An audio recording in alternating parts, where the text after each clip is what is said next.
laissons tomber. Yoma, dis-moi. Y a-t-il une différence entre le regard porté sur une femme célibataire de 35 ans par rapport à un homme? C'est vrai. Oui, il y a une grande différence, une grosse différence. Je t'ai expliqué, le premier contexte des femmes, c'est qu'elles sont un peu poursuivies par l'horloge biologique.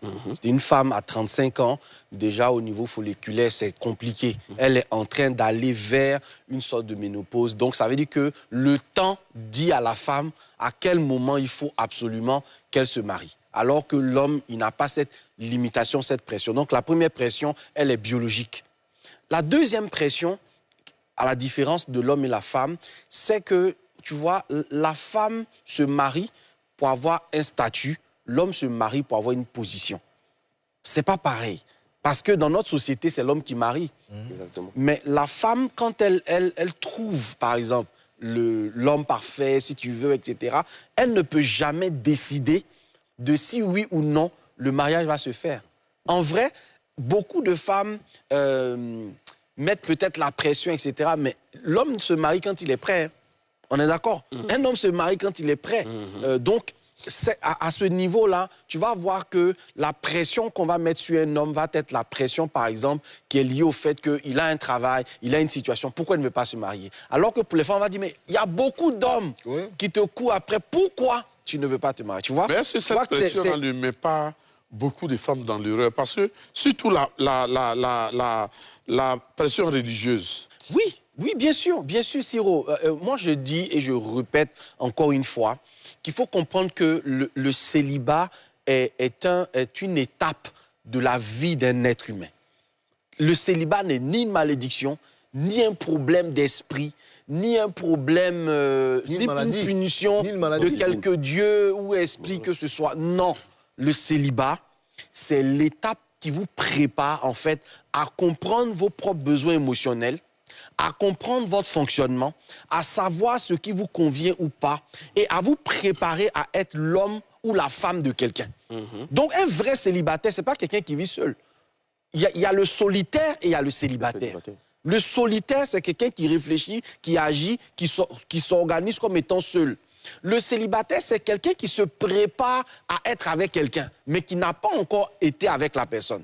Donc, dans sa manière de fonctionner, un vrai célibataire, il réfléchit déjà aux postures, aux attitudes avec lesquelles il pense qu'il peut avancer s'il va dans le mariage ou pas. C'est la raison pour laquelle les gens échouent dans leur mariage, et je vais rejoindre Roland. Parce que si dans votre célibat, et j'entends ça, on va enterrer notre vie de jeunes garçons, on va regarder les bêtises et les conneries que les gens vont faire. Mais en vrai, vous n'enterrez rien.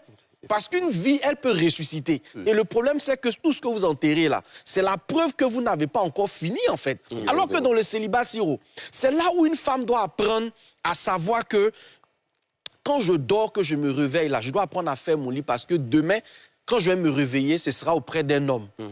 Quand je suis célibataire, que je suis un homme, je me discipline à rentrer tôt chez moi parce que je ne suis pas un solitaire. Je suis quelqu'un qui se prépare à se marier. Donc, il se discipline.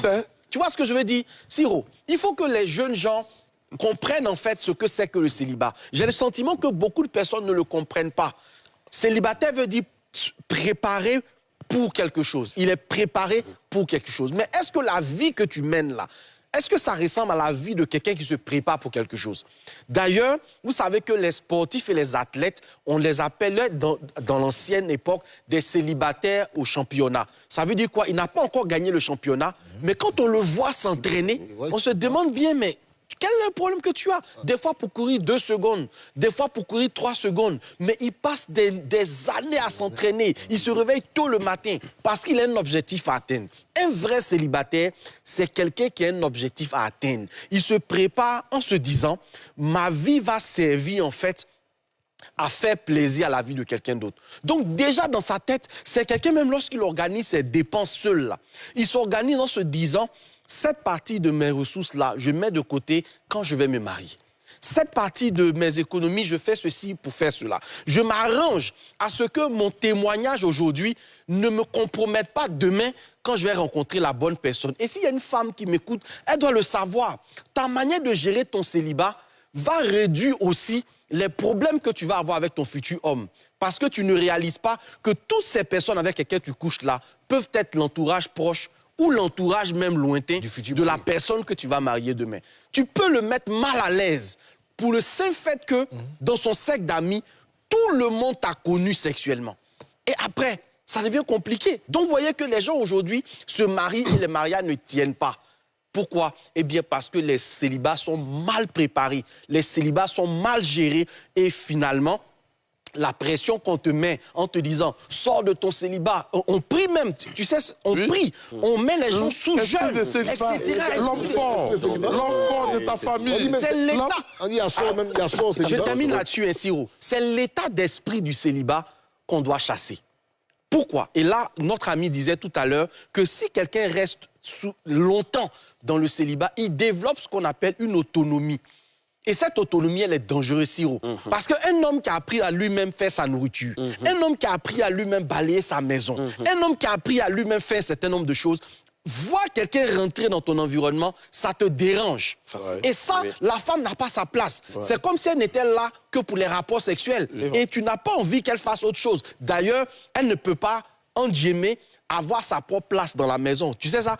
Je connais des hommes, même un homme très public, dès lors qu'une femme rentre chez lui, et qu'elle se déchausse, il vient balayer, il range les chaussures. Mais les femmes ne peuvent pas durer avec lui. Pourtant, c'est un milliardaire. Pourtant, c'est quelqu'un qui a une vie que tout le monde envie. Mais il est resté tellement seul longtemps qu'il ne peut plus partager sa vie avec elle. Maintenant, coach, Maintenant, frère. j'ai une question. Vu l'élan que tu donnes, comment qualifier l'homme célibataire? C'est-à-dire que